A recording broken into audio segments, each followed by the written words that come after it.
Have you noticed over the recent years the concern that government have about the price of the share market, or where the share market is going, how it's functioning, whether it's going up or down?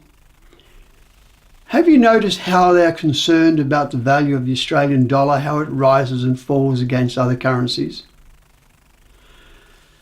Yet, this seems to me to be very much the same as what you would get at perhaps a racecourse, sitting there waiting at Flemington or some other location, wondering whether your horse, the odds on your horse is improving or not, whether or not the return you're going to get from the money you invest on a horse is going to be worthwhile. Doesn't it reflect the same attitude?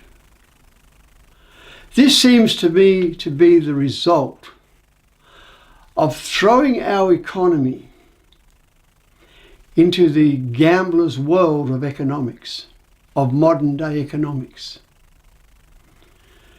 Once we decided to float the Australian dollar and privatise the Commonwealth Bank and say to the banking industry, you can self-regulate, what we basically did was we lost control of the finances of our country. We need again to get control. Whatever it takes, one step at a time. I like the equation of when we float a currency, the same as when we float a boat. What we need to have is an anchor so we can hold the boat in one location during times that we need to hold the boat. Whether it be in times of storm or whether it be in times where we need to assess where we are.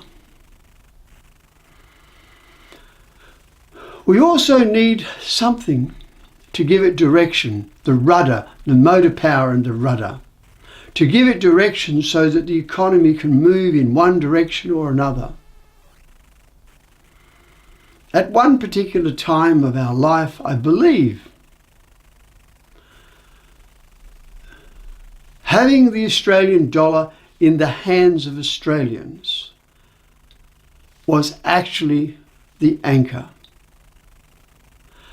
The Commonwealth government owning the Commonwealth Bank was in fact the rudder, where the financial institutions would follow the lead of the Commonwealth Bank. We gave that up a long time ago. Both sides of the major parties agreed with that particular proposal. They were mesmerised by the opportunities. The same way many people are mesmerised by the opportunity of being able to gain so much when the odds-on favourite or the 100-to-1, which they support and back, crosses the line. Let's stop gambling with our finances and bring them back under control so they can be managed. We know where they're going to go, and we can actually prepare for the rough storms that will come from time to time on any financial cycle of any country.